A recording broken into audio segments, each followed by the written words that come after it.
500년 전에도 100년 전에도 그리고 지금도 베스트셀러인 책이 있습니다. 네, 맞습니다. 바로 이 삼국지죠.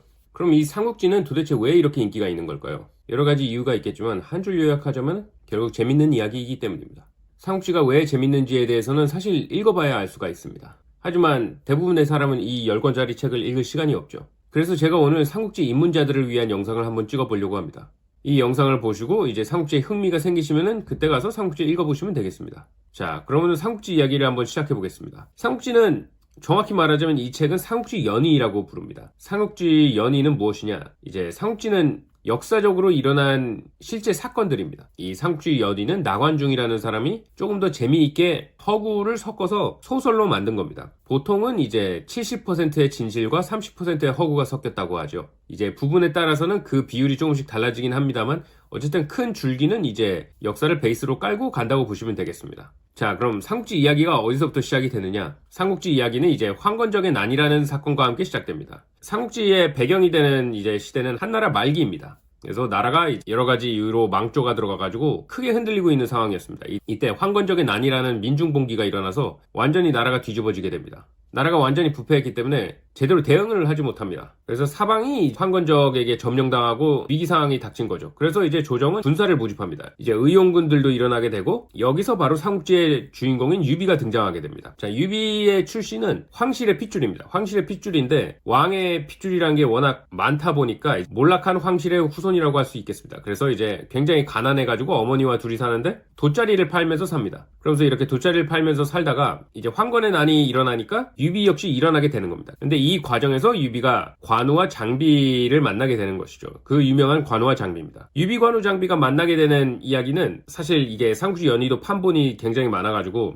이야기마다 다릅니다. 가장 유명한 거는 이제 유비가 성벽에 붙어있는 의용군 모집 공고문을 보게 됩니다. 그걸 보면서 이제 한숨을 쉬게 되죠. 나라가 이제 혼란에 빠져서 이렇게 흔들리고 있다는 것에 대한 일종의 안타까움의 한숨이라고 할 수 있겠죠. 그때 이제 장비가 나타나가지고 사내대장부가 왜 한숨을 쉬냐고 하면서 이제 만나게 되는 겁니다. 장비는 도축업자입니다. 돼지고기를 파는 사람인데 장사를 잘해서 돈이 많습니다. 그래서 이제 유비와 함께 이 돈을 가지고 군사를 일으켜보자 해가지고 둘이 의기투합을 하게 됩니다. 그래서 의기투합을 해서 이제 근처에 있는 주막으로 가서 이야기를 더 하는데 관우가 들어옵니다. 근데 관우를 보니까 범상치 않은 겁니다. 같이 술을 마시자고 합석을 권해가지고 그때 이제 셋이 의기투합을 해가지고 도원결의를 맺게 됩니다. 이게 바로 그 유명한 도원결의의 시작이고요. 이제 황건적을 토벌하러 갑니다. 근데 사실 의용군이라고 하는 거는 그냥 농민들입니다. 농민들을 끌어모아가지고 간 것이기 때문에 병사 수가 많지도 않고 황건적의 기세는 완전히 올라와 있기 때문에 쉽지 않은 싸움이 되는 거죠. 그래서 처음에는 유비관우 장비가 한 500명을 데리고 황건적과 싸우러 갑니다. 그래서 이제 황건적을 처음 만나게 되는데 황건적이 이제 수만 명이 있는 겁니다. 500명 대 수만 명.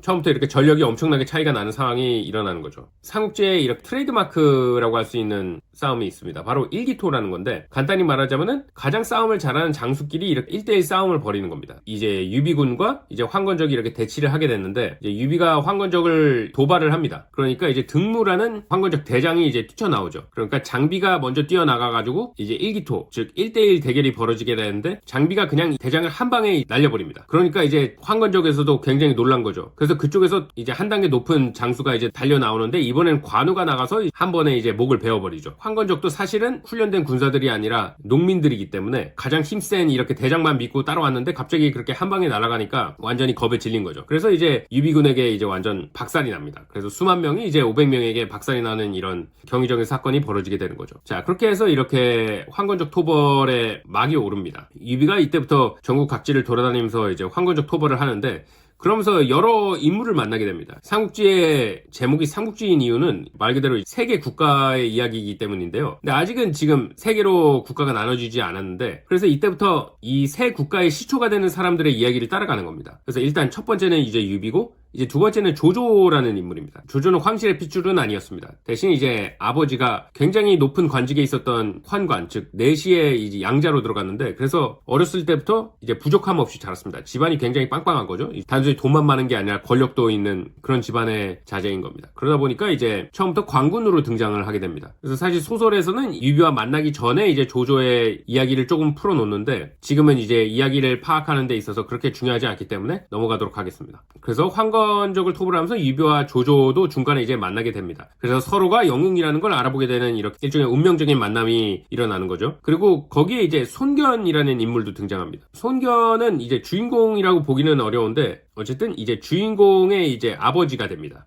손견은 집안이 빵빵하다거나 귀한 핏줄에서 태어났다거나 그런 건 아닙니다. 하지만 굉장히 싸움을 잘합니다. 한마디로 일종의 자수성가형이라고 볼 수가 있죠. 그래서 싸움을 굉장히 잘해가지고 이때부터 황건적 토벌에서도 굉장히 큰 공을 세웁니다. 결국 황건의 난을 통해서 삼국지 이야기를 끌고 갈 이 세 줄기가 이렇게 모이게 되는 겁니다. 그래서 결국 황건의 난은 이제 빠르게 진압이 됩니다. 수많은 영웅들이 등장을 해가지고 황건의 난이 진압이 됐는데, 자, 나라는 여전히 혼란에 빠져 있습니다. 자, 왜 혼란에 빠져 있느냐? 이거는 사실 이제 황제가 있지만 황제는 이제 십상시라고 하는 내시들에 의해서 완전히 조종을 당하는 상태였습니다. 한마디로 거의 허수아비와 같은 상황이죠. 그래서 나라가 십상시에게 꽉 잡힌 상황이었습니다.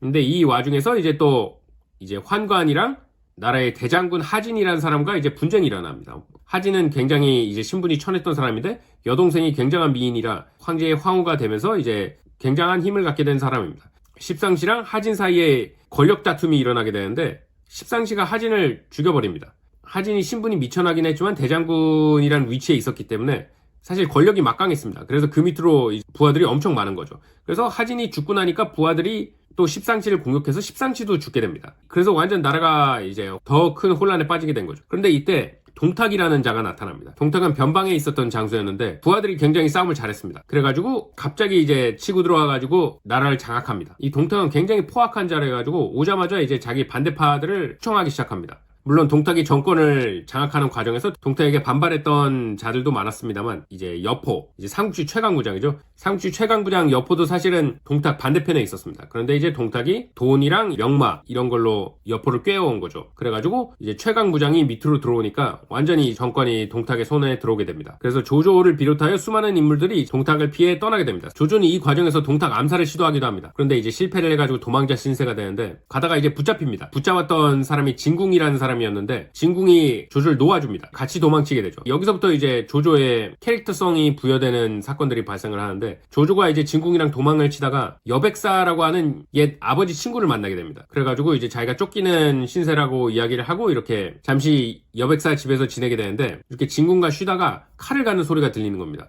그래가지고 이게 도대체 무슨 소리지 하고 일어났다가 여백사가 자신을 배신했다고 생각을 하고 여백사 가족들을 이제 습격을 해가지고 죽여버리죠. 그런데 알고 보니까 자기를 죽이려고 했던 게 아니라 돼지를 잡으려던 거였습니다. 근데 이때 여백사는 술을 사러 가가지고 집에 없었습니다. 조조랑 진궁은 다시 도망을 치기 시작합니다. 그런데 가는 길에 여백사를 만납니다. 그래서 여백사가 왜 이렇게 빨리 돌아가느냐라고 물어보니까 조조가 갈 길이 바빠가지고 가게 되었다라고 합니다. 그래서 이제 조조와 진궁은 다시 도망을 치는데 갑자기 조조가 돌아갑니다. 그리고 여백사를 죽여버립니다. 그러니까 자기 아버지 친구를 그리고 자기를 도와주려고 했던 사람을 죽여버린 거죠.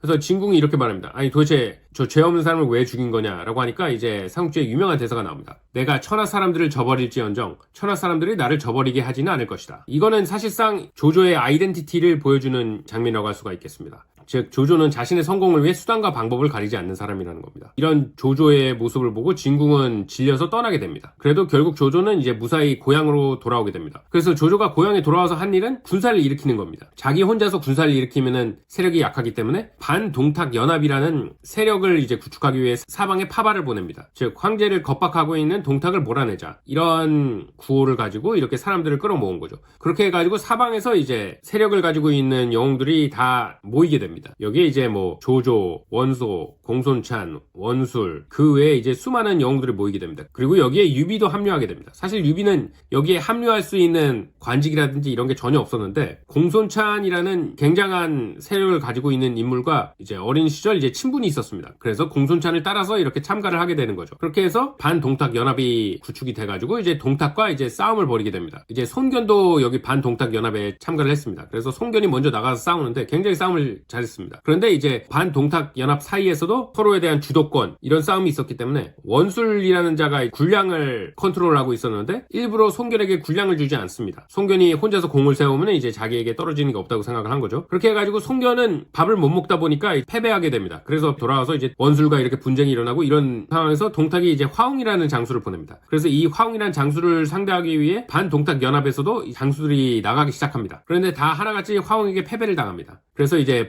반동탁연합 내부에서 이걸 어떻게 하냐, 이제 누가 나가서 이제 화웅을 상대하냐라는 이야기가 나오기 시작합니다. 그러자 이제 조용히 있던 유비 옆에 있던 관우가 나와가지고 자기가 나와서 화웅을 상대해보겠다라고 얘기를 합니다. 그런데 제가 말씀드렸다시피 아직 유비는 제대로 된 관직도 없고 이제 명성도 없기 때문에 말 그대로 사람들이 개무시를 하고 있는 상황이었습니다. 그런 상황에서 이제 관우라는 이름 없는 자가 나와서 자기가 나가겠다고 하니까 송견에게 군량을 주지 않았던 원술이라는 인물이 너같이 하찮은 놈이 어딜 나섰냐고 또 이렇게 면박을 주면서 나가지 못하게 하려고 하는데, 그런데 이때 조조가 나와서 중재를 합니다. 이 관우가 하는 말을 들어보니까 이 사람이 실력이 있을 것 같으니까 한번 내보내보자 라고 얘기를 한 거죠. 그래가지고 여기서 삼국지에서 또 굉장히 유명한 장면이 나옵니다. 조조가 이렇게 술 한 잔을 권하면서 술 한 잔 마시고 가라고 합니다. 그러자 관우가 이런 말을 합니다. 술잔이 식기 전에 돌아오겠소. 즉 자기가 무조건 이기고 돌아온다는 그런 일종의 선포를 하고 온 거죠. 그래가지고 관우가 나와가지고 화웅의 목을 베어옵니다. 그리고 관우는 돌아와서 아직 김이 나고 있는 따뜻한 술을 마시면서 명장면이 완성이 되는 거죠. 자, 이 사건서부터 이제 조조는 관우에게 굉장히 끌리기 시작합니다. 즉 관우의 실력을 보고 반한 거죠. 자, 그렇게 해서 화웅을 쓰러뜨리고 나서 이제 동탁군을 반동탁연합이 이제 거세게 몰아붙이니까 동탁군 최강 장수 여포가 나옵니다. 그래서 또다시 반동탁연합에서 수많은 장수들이 여포를 상대하려고 나오는데 화웅 때와 마찬가지로 또 이렇게 썰려 나가기 시작합니다. 그러니까 이번에는 장비가 나섭니다. 그래서 일단 장비가 나가서 여포를 상대하는데 여포가 최강무장이다 보니까 장비가 패배하지는 않았지만 살짝 밀리는 듯한 느낌이 나기 시작합니다. 그러니까 이제 유비랑 관우까지 합세를 해가지고 3대1로 붙게 됩니다. 아무리 여포라고 해도 3명을 상대하기는 어려워서 이제 도망치게 됩니다. 그래서 기세가 이제 반동탁연합군으로 넘어오게 되고 동탁군은 후퇴를 하게 되는 상황이 온 거죠. 자, 여기서 이제 동탁은 반동탁연합군과 싸우기보다 그들이 이제 수도 낙양에 있었는데 낙양을 불태우고 장안이라는 곳으로 도망치게 됩니다. 반동탁연합군에서 이제 조조는 동탁을 추격을 해야 된다고 하지만 사실상 이 반동탁연합군은 각자만의 계산을 가지고 사람들이 모인 곳이라 조조의 말을 듣지 않습니다. 그래가지고 조조가 혼자서 추격을 하는데 그걸 대비하고 있던 여포에게 대패를 당하게 됩니다. 그리고 간신히 목숨만 건져서 돌아오게 되죠. 아무튼 그런 상황에서 이제 반동탁연합군의 동탁이 이제 사라졌기 때문에 내분이 일어나기 시작합니다. 여기서 중요한 사건이 하나 일어나는데 송견이 불태워진 낙양을 수색하던 도중에 옥새를 찾습니다. 즉 황제의 인장이죠. 이거를 찾는데 이 옥새라는 거는 한마디로 황제가 될 자격이라고 볼 수가 있겠죠. 그러다 보니까 송견도 여기서 조금 딴 마음을 품게 됩니다. 그래서 이 옥새를 찾은 걸 이야기를 하지 않고 자신의 이제 근거지로 돌아가려고 합니다. 그런데 그때 옥새를 발견하던 당시에 송견 밑에 있던 부하 한 명이 원술에게 가서 옥새를 찾았다는 이야기를 누설을 하게 됩니다. 그러다 보니까 이제 송견이랑 또 이렇게 반동탁연합 사람들하고 분쟁이 생기게 되는데 송견은 그냥 떠나버립니다. 그런데 반동탁연합군의 수장인 원소가 손을 씁니다. 송견이 이제 자신의 근거지로 돌아가려면 형주라는 곳으로 가야 되는데 형주를 장악하고 있던 자가 유표라는 자였습니다. 그래서 이 유표라는 자가 원소에게서 송견이 옥새를 들고 있다는 이야기를 듣고 송견과 싸우게 됩니다. 송견이 워낙 싸움을 잘하다 보니까 송견한테 이제 승기가 좀 넘어왔는데 송견이 좀 무모한 면이 있습니다. 그래서 자신의 혈기만 믿고 싸우다가 유표의 계략에 빠져가지고 허무하게도 죽게 됩니다. 이때 그의 아들 손책이 이제 송견의 세력을 물려받게 되는 거죠. 이때 손책은 굉장히 어린 나이였습니다. 소년가장이라고 할 수가 있죠. 자, 그렇게 이제 송견의 이야기는 마무리가 됐고,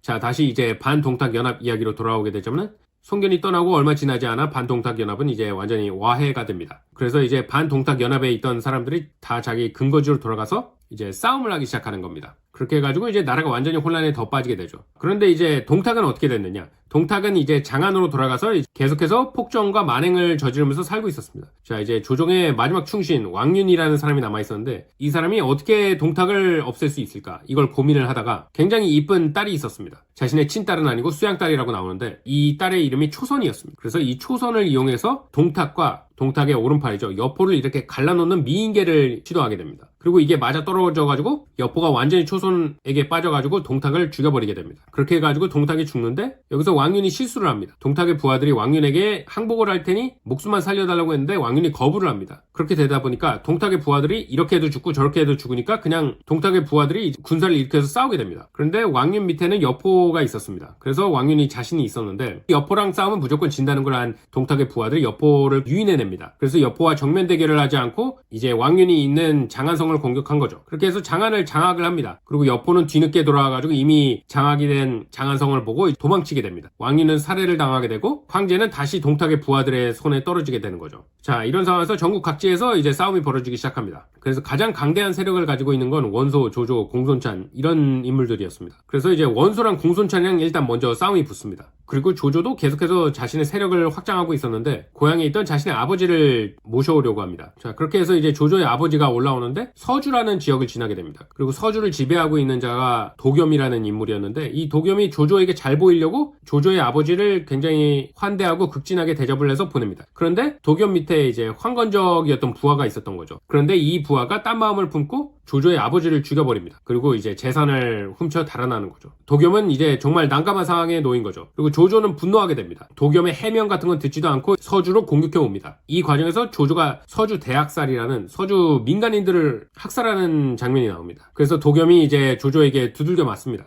도겸이 조조를 상대로 혼자 싸워서 이길 가능성은 전혀 없었습니다. 그래서 이제 도겸이 유비에게 도와달라는 서신을 보냅니다. 유비는 이제 공손찬 아래에 있었는데 이 이야기를 듣고 도겸을 도와주러 가죠. 그래서 이렇게 유비가 도겸을 도와주러 가는데 유비가 군사가 많은 것도 아니고 이제 조조보다 장수가 많은 것도 아니고 조조를 상대할 수 있는 상황이 아니었습니다. 그래도 이제 도와주러 간 거죠. 그렇게 해서 유비가 도겸을 도와주러 갔는데 도겸을 만나서 이야기를 합니다. 내가 이제 조조와 친분이 있으니 한번 화친을 중재해보겠다. 그렇게 해서 조조와 이야기를 해서 화친을 중재하려고 하는데 당연히 조조는 들을 생각이 1도 없습니다. 그런데 이때 조조의 본거지에서 급한 전령이 옵니다. 그리고 이야기를 하는 것이 여포가 나타났다는 겁니다. 즉 동탁의 부하들에게 패배해서 방랑하던 여포가 조조가 자신의 근거지에 없는 걸 보고 공격을 해온 거죠. 그런 상황이다 보니까 조조는 도겸을 더 이상 상대하고 있을 수가 없었습니다. 그래서 유비를 통해서 도겸과 화친을 맺고 빠르게 돌아갑니다. 그리고 유비는 서주를 구원했기 때문에 엄청난 환영을 받게 되는 거죠. 그런데 얼마 지나지 않아 도겸이 몸져 눕습니다. 자신의 목숨이 얼마 남지 않았다는 걸 알고 유비에게 서주를 받아달라고 이야기를 합니다. 즉 서주의 주인이 되어달라는 거죠. 처음에는 유비도 거절을 하는데 신하부터 백성까지 모두 서주를 이끌어달라고 얘기를 하니까 서주를 받아들이게 됩니다. 그렇게 해서 유비가 드디어 자신만의 근거지를 확보하게 되는 거죠. 그리고 조조는 여포와 싸움을 하게 되는데 초반에는 굉장히 밀립니다. 그 이유가 뭐냐면 예전에 조조를 구해냈던 진궁, 여백사를 죽일 때 함께 있었던 인물이죠. 진궁이 굉장히 머리가 좋은 사람이었는데 조조에게 질려가지고 여포 밑으로 갔던 겁니다. 그래서 여포의 브레인 역할을 하면서 이제 조조와 싸움을 하게 된 거죠. 그래서 초반에는 조조가 굉장히 밀립니다. 죽기 일보 직전의 위기까지 몰렸다가 결국에는 그래도 상황을 반전시켜가지고 여포를 몰아내는데 성공합니다. 그리고 굉장히 중요한 사건이 일어나는데 동탁 부하 손에 떨어졌던 황제가 도망쳐 나옵니다. 황제가 도망쳐 나오는데 황제를 조조가 가서 데리고 옵니다. 즉 조조가 세력만 커진 게 아니라 이제는 황제까지 이렇게 잡고 있는 상황이 된 거죠.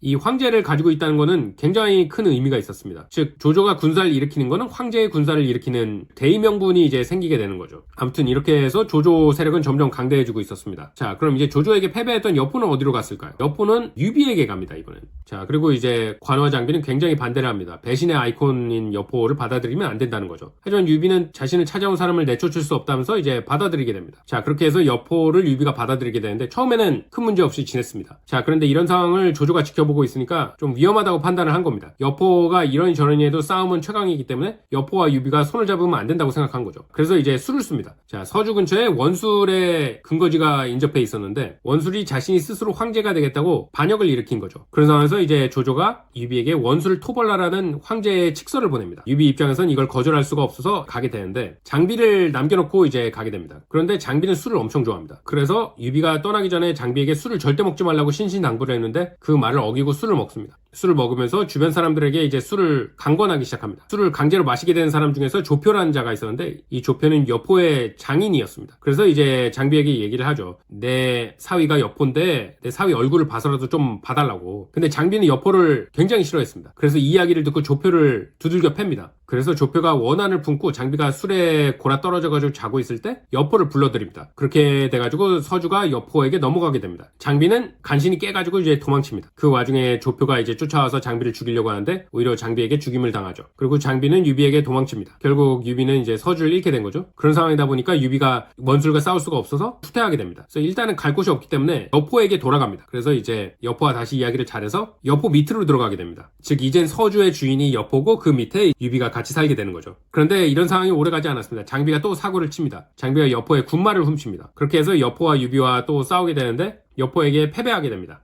그렇게 해서 유비 관우 장비는 조조에게 이번에 피신을 하게 됩니다. 자, 이야기가 길어지고 있는데 아직 할 이야기가 너무 많습니다. 그래서 일단 이번 영상은 여기서 끊어가고 다음 영상에서 이어가겠습니다. 감사합니다.